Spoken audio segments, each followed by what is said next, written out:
Olfa Riahi, vous êtes connue comme une blogueuse qui avait commencé la révolution sur les réseaux sociaux en Tunisie et puis s'est répandue partout dans les pays arabes. Je trouve ça trop génial et compliqué d'une autre part. Comment avez-vous pu faire ça en tant que jeune femme? Et qu'est-ce qui vous a, qu'est-ce qui vous a poussé à faire ça? Alors, je voulais dire que je suis pas la Che Guevara du monde arabe. C'est que je fais partie d'une génération qui a fait une révolution. Donc, chacun de son côté, on a essayé de contribuer comme on a pu. Et c'est cette synergie entre un peu tout le monde qui a fait qu'on a réussi à faire une révolution. Alors, en tant que jeune, déjà avant de le faire en tant que jeune femme, parce que je fais partie d'une génération qui a vécu toute sa vie sous une dictature. Donc un même président pendant 23 ans. Moi j'avais 28 ans quand c'est arrivé. Et qu'on a vu que malgré que nous on appartenait quand même à une classe sociale privilégiée, qu'on n'avait pas de problème ni rien, on a commencé à voir des jeunes de notre âge qui vivaient dans notre propre pays souffrir, avoir des problèmes énormes qui les poussaient jusqu'à se suicider, jusqu'au suicide. Et donc ces gens-là, ces jeunes-là ont commencé à sortir dans les rues pour revendiquer des droits élémentaires comme le droit au travail, à la dignité, à une vie décente. Et ils ont été réprimés. Et pendant cette répression, il y a eu pas mal d'autres jeunes qui ont tout filmé avec les smartphones et tout, et qui ont tout posté sur le net. Et c'est à travers ça que nous, dans la capitale et dans les villes côtières, on a pu accéder à l'information, parce que dans une dictature, c'est vraiment, les médias sont très cloisonnés. Donc on n'arrive pas à voir l'info enfin, ce qui se passe réellement. On a juste ce que le régime veut qu'on sache. Donc là, on a eu de l'information brute, vraiment loin de toute propagande. Et puis l'action que nous on a fait, c'était de répandre cette information à travers les réseaux sociaux pour qu'elle touche un maximum de personnes. Voilà. C'est pas trop fréquent qu'on trouve les jeunes femmes, les jeunes filles dans ces affaires politiques en plus. Ah, qu'est-ce qui vous a poussé comme jeune femme à y entrer et combien vous étiez, les femmes? Alors déjà, je pense que c'est très fréquent d'avoir des femmes dans ce cas de figure, sauf que elles sont pas vraiment médiatisées parce que les femmes sont très émotives. Elles font tout sans réfléchir, donc elles sont vraiment poussées par l'émotion. Une femme va voir quelque chose qui ne va pas, elle va déjà crier et dire que ça ne va pas avant de réfléchir aux solutions. Un homme va d'abord regarder le truc, essayer de comprendre le problème, essayer de trouver avant de s'exprimer. Donc je pense que les femmes participent énormément à ce genre de soulèvement, sauf qu'elles le font d'une manière tellement naturelle et spontanée que par la suite, il n'y a pas de continuité. C'est pas genre, allez, je vais sortir manifester parce que je veux devenir leader ou présidente ou ministre. C'est, je sors manifester parce que je vois qu'il y a un truc qui va pas et j'ai envie de le dire. Après, je rentre à la maison et je reprends une vie normale. Donc, en Tunisie, on a cette chance d'avoir des femmes vraiment très courageuses et très, très libérées. Donc on est vraiment un des rares pays arabes où le statut de la femme est très très avancé.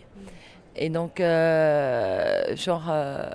beaucoup de femmes sont sorties dans les rues sans se poser de questions. Et les femmes continuent encore aujourd'hui à jouer un rôle principal et à se battre en fait pour faire aboutir la révolution, peut-être avec beaucoup plus d'ardeur que les hommes, avec plus de cœur et d'émotion. Ouais. Quels sont les défis que vous avez connus pendant cette lutte?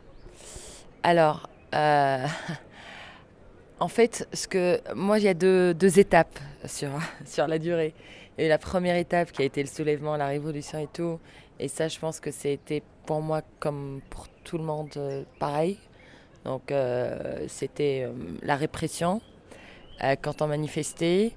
Puis après, c'était d'inscrire le mouvement dans la durée parce que une révolution contre un système, c'est pas juste de voir la tête de l'État ou le président partir, c'est que faire changer tout le système.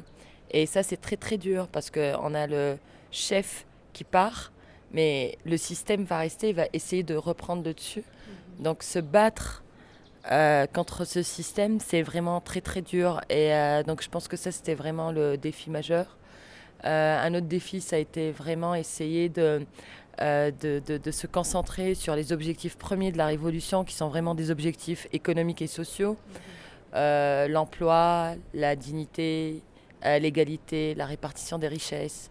Donc ça, c'était vraiment les raisons qui ont fait que les jeunes sortent en premier lieu. Puis après, tous ces objectifs ont été un peu piétinés par un débat stérile, idéologique, entre laïcs et islamistes. Et donc, ce débat identitaire, ça accapare vraiment toute la scène publique, tout le débat public. Et il faut vraiment se battre pour essayer de pousser les politiques à parler d'autres choses, en fait, aux problèmes réels.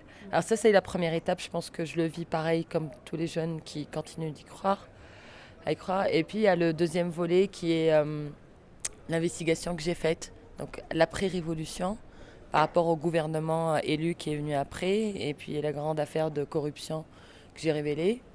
Et ça, c'est un grand défi au quotidien. C'est des menaces de mort, c'est une protection rapprochée parce qu'ils ont des informations que je vais peut-être être assassinée. C'est vraiment ne plus vraiment pouvoir sortir dans les rues parce que tout le monde vous reconnaît, que chacun a un problème, donc il veut vous en parler. Donc ne plus avoir de vie privée. C'est très dur, quoi, mais c'est un combat au quotidien et c'est quand même pas mal de procès. Donc c'est les tribunaux, les avocats, la télé de temps en temps, même si j'essaye d'éviter au maximum, genre juste m'exprimer quand il y a quelque chose à dire, ne pas passer tout mon temps à radoter. Donc ça, c'est un défi au quotidien. C'est très différent de la révolution. C'est une autre révolution, en fait, qui est inscrite beaucoup plus sur la durée. C'est une révolution d'institution. La transparence. Ouais. Et là, c'est beaucoup plus dur d'être une femme. Parce que la première manière que le vis-à-vis va employer pour vous abattre, c'est justement tout ce qui est éthique, moralité, voilà, votre statut de femme. Alors on va dire de vous que, désolé pour le terme, que vous êtes une pute, que vous fumez, voilà, que vous vous habillez pas correctement, donc on va essayer d'entacher votre image et le travail que vous faites à travers des trucs super cons, quoi. C'est des moralités et ça, on va pas l'employer contre un homme. On va pas dire d'un homme qu'il a une mauvaise moralité ou qu'il boit ou qu'il va dans des boîtes de nuit. On va pas mettre ses photos en boîte à la une d'un journal parce que c'est un homme. Par contre, moi, je me suis retrouvée avec mes photos comme ça à la une des journaux islamistes juste pour dire, regardez, elle fait la fête dans une boîte de nuit, c'est une pute. Donc tout ce qu'elle va dire n'est pas crédible. Et ça, c'est une guerre au quotidien en tant que femme, c'est d'essayer de conserver sa crédibilité face à des attaques de ce genre. Là, ça nous mène à une autre question. Comment la société vous voyez comme jeune femme, comme jeune fille qui se battait, qui allait dans les rues pour lutter contre cette oppression, si je peux dire? Alors, ma famille m'a toujours soutenue. Alors, je pense qu'ils se disent que de toutes les façons, ça sert à rien de s'opposer à ce que je fais parce que je fais toujours ce que j'ai en tête. Donc, à la fin, ils ont compris. Donc, c'est beaucoup plus facile. Et alors, les gens, surtout par rapport à ce que j'ai fait avec le Sheraton Gate et tout, ils ont été très, très fiers. Et ça, faut le dire, à titre personnel et privé, individuel, même des islamistes ont été très très fiers de ce que j'ai fait, parce que pour eux, c'était très très courageux. Même si c'était à l'encontre de tout ce qu'ils avaient cru ou qu'ils soutenaient, il y avait quand même ce sentiment de fierté de voir qu'une Tunisienne puisse avoir le courage d'affronter tout ça. Donc ça a été très bien pris, et je pense le fait d'être une femme, en Tunisie on dit toujours le salut de cette nation viendra toujours par des femmes, à travers des femmes. Et donc c'est quelque chose qu'on sort tout le temps. Et parce qu'il n'y a pas que moi, hein, il y a plein de femmes comme ça sur des actions qui ont beaucoup de courage et puis qui font des actions qui s'inscrivent dans la durée et tout. Donc il y a ce sentiment en Tunisie de se dire, même si d'un autre côté c'est vraiment très ambivalent, hein, même si on peut vous traiter de pute et de dire ouais, elle est trop libérée, elle est trop, c'est pas nous, c'est pas. Mais il y a un autre côté où on se dit non mais quand même il faut avoir du courage et tout, c'est super. Donc voilà, donc il faut vivre un peu avec ce mélange-là. Je pense pas que ce soit plus compliqué à faire parce qu'on est des femmes, mais je pense que c'est beaucoup plus compliqué à assumer après parce qu'on est des femmes. Mais je suis pas féministe à la base parce que pour moi, enfin, c'est assez particulier comme raisonnement, mais être féministe, c'est reconnaître que la femme est inférieure à l'homme. Or moi, je le reconnais pas du tout. On est humain avant tout. Donc après, le sexe, les questions de genre et tout, ça vient après. Mais c'est vrai qu'il y a quand même pas mal d'injustices et un peu plus de difficultés à s'imposer en tant que femme. Donc je pense que la lutte pour ça doit s'inscrire dans une lutte pour la justice et l'égalité, pas forcément dans une lutte pour le genre ou pour des questions. Je pense que c'est beaucoup plus axé chez moi hein, par rapport à la justice et l'égalité, qui est une égalité entre tous les êtres humains indépendamment de leur ethnie, leur appartenance ethnique, leur religion, leur sexe. Donc je pense que même le féminisme s'inscrit dans cette question globale d'égalité, de justice entre tout le monde. Et en fait, donner quelques conseils aux jeunes filles, aux adolescentes rwandaises et même partout au monde qui, qui vous suivent et qui veulent être quelqu'un d'importante dans leur société et même des bons leaders de futur. Alors, premier conseil, ne jamais se prendre au sérieux parce que ça n'aide pas du tout en fait. Il faut faire les choses comme on les sent. Ne jamais projeter en fait de devenir quelqu'un d'important. Devenir quelqu'un d'important n'est pas une cause en soi, c'est un moyen. Et, euh, et voilà, donc il faut vraiment vouloir ce qu'on fait. Et puis je pense que tout suivra après. Donc le conseil, ça serait ça, c'est euh, d'être obstiné et de ne jamais laisser tomber. Et c'est dur, mais quand on veut quelque chose vraiment très très fort, je pense qu'on peut toujours l'obtenir. Après, il faut aussi savoir se remettre en question, prendre du recul par rapport aux choses, voir ce qui n'a pas marché, pourquoi ça n'a pas marché.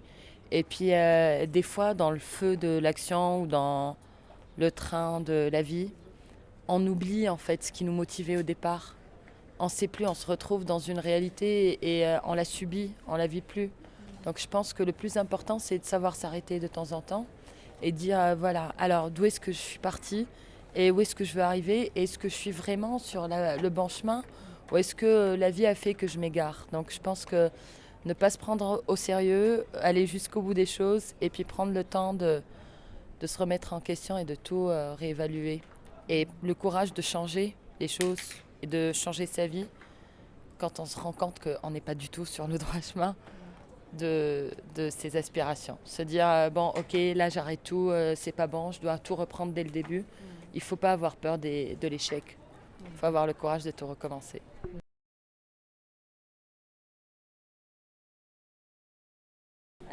Magad, could you please start by telling us what was your journey to be a successful young lady business owner, and what it took you?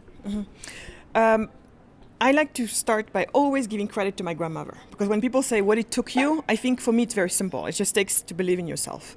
And growing up in Senegal, I was born in Senegal, and my first years I spent with my grandmother. My parents were in Europe back then, so I really was able to just be with my grandma. And so what she really did, and what she really put in my mind and in my heart, was the belief that I can be as good as anyone, if not better. And so very early on I believed it. And so, you know, when you believe that you can be anything you want to be, it just gives you the wings to try anything and to never be scared. And even when you're scared, you're like, let's just jump. I'll figure out how to swim once I'm there. So that's pretty much how the basis of my life, the foundation of my life, I really believe. And so for me, what I spend my life doing is what really gets me going is the fact that a lot of parts of my culture that I really, really love and I really, really want to share with the rest of the world. So here I am sitting and I realize all the great assets that we have in our culture. All the cool stuff in our lifestyle, whether, from the drinks that we drink, the foods, the type of clothing, the way we look at life, even the way we treat death, we have such great ways about us. We have such great assets, but yet the world doesn't see them. And what the world rather sees is all the problems. I'm not saying that we don't have issues. Everybody has issues. But when people only focus on your issues, then, it's a form of dishonesty. I can't... Instead of sitting there and complaining, why are they, always complaining? Why are they always showing the bad of us? I decided it's up to me. Because once again, that's another thing my grandma always taught me. It's up to you. If there is a problem about something, if you can't fix it, then you probably should not be allowed to complain about it. Because, you should be able to do something about it. And if you can't, then maybe you shouldn't complain about it because you should do something. So that's how I decided, you know what? If indeed I do love these products, if indeed I think these are great, and if indeed people don't know about it, then it's my job to introduce it to them. And that's how I basically came to build my first company, which is a beverage company, and I built it because I was really frustrated that my beloved beverage of my youth, the hibiscus beverage, was disappearing from my culture because no one drinks it. People think that if to show your status, you got to drink Coca-Cola and Pepsi. So I built that business to basically bring back that aspect of my culture. You were in Senegal? I was based in California back then, and I started that business in my kitchen. And this also is an example of what it means to believe that you can and to not wait for anything. So I want to start a business. I want to start a beverage company. Well, some people are like, you're not a food scientist. I don't need to be a food scientist. So I started doing it all in my kitchen because, look, even way before we had factories, our grandmothers were making preserves, were making jams, were making beverages, and they knew how to pasteurize it. There's a way to mechanically pasteurize things. All you need is a bucket with ice and water. Boil, once your brew is made, boiling temperature, dump it in the bucket, and it will pasteurize. That's how pasteurization happens back in the days before we had factories. So, that's how I started doing it, making my little beverages and going and showing it to the store managers. And they were like, wow, this is great and everything. And eventually at some point I'm like, oh, look, I'm selling enough. I have something. It looks like people want it. And that's when I started looking for investors and looking for partners. And before you knew it, the business raised more than $30 million of financing. And we're on our way and to the point that Pepsi got interested in it. And today I'm doing the same thing with skincare. We have these beautiful, amazing ingredients, but African women don't want to touch it because a lot of them have this complex of inferiority that if it comes from our countries, it must not be that great. They all want what's from abroad. My strategy is not to fight people. I understand where people come from. I don't have to agree with where they come from, but I decide not to judge them. I decide to see where they're at, and then I see how can I then come from that angle of where they're coming from. So I do realize that a lot of women also do not really want our products because oftentimes they're not well packaged. Let's be honest. The shea butter comes in, it's stinky. And we're all modern women. We all, like to smell more nice fragrances than we want to smell like, So women... African women, like any other women around the world today, we're modern women. We want a cream that's going to go in quick, a cream that's going to look good, feel luxurious, smell really nice and be very healthy for you. So, and be in a beautiful packaging and be totally practical. So unless you can serve them that, look, they have a choice between choosing your product or going to a product that gives them that. So if we don't do that, then we shouldn't complain that they don't buy our products. So that's what I do. I build something that women want, and that way they come to it. And so we find that it's totally possible. Yeah, it was like you were trying to connect African culture and beverages to American ones. So and skincare. And skincare, yes. yeah. What are the challenges, especially you faced in this in your work? In the skincare industry especially, I will tell you what I face. I face the image that the rest of the world has of black women. Because here I am trying to tell them that the black women is someone like you, someone like you, someone like me, proud women who are standing and, we're just like any other woman. We take care of our hair and, we look great and everything. But them, they're not used to seeing you. They're not used to seeing me. They're not used to seeing you. What they're used to seeing are those women who have ashy skin, ashy feet, looking miserable with red eyes, looking horrible, the breast up to here. You can almost flip them over the, shoulder. That's what they're used to.